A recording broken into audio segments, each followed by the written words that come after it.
A few months ago, during a phone call with my mom, I remembered trying desperately to explain why I felt there was significance in sharing drinks with a group of friends. Although I couldn't pin down why, I felt and still feel that there is something unique about the warm feeling of whiskey enveloping your stomach as you sit around a fire with friends that doesn't exist when the whiskey is not a factor.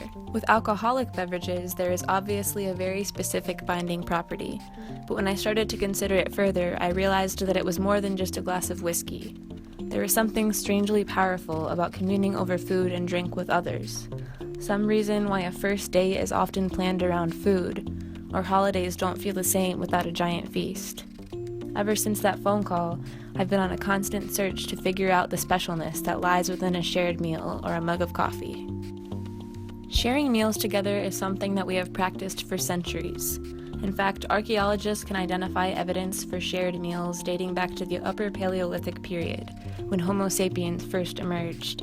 In religious circles, people frequently reference the phrase, to break bread together. Perhaps the inclination to commune over food is something ingrained in us. Thinking back to my childhood, I can clearly recall staging meals with my plastic cups and saucers, using twigs and mud to mimic the foods adults might share together. It seems that even back then, some small part of me recognized the integral nature of a meal. A lot of that could probably be attributed to the consistency of my meals growing up. Despite how busy any one of us got, my parents always made an effort to retain our family dinners at the end of each day. Now that I am on my own, the need to commune over food and drink manifests itself in different ways, but is nevertheless present. When I want to spend time with a friend, we often end up chatting over coffees or drinks at the bar. Becoming more self-sufficient also means that there is more weight to the meals and drinks I do share. Sharing a bottle of wine that I spent a decent amount of money on feels somehow more meaningful than offering my friends a glass of Coke purchased by my parents. In the same way, it feels more significant to cook a meal with friends, knowing that all of the ingredients were purchased with a limited budget.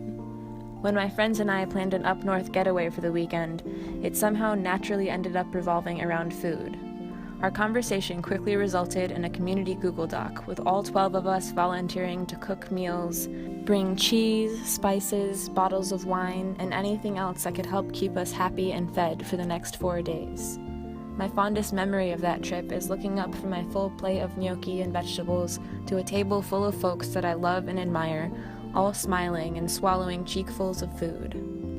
I'm sure someone has done the work to figure out the exact science of our draw to shared meals, but I am content in the magical, insoluble nature of it all. We all have to eat, and maybe sharing a meal is the one way we can ensure community with one another.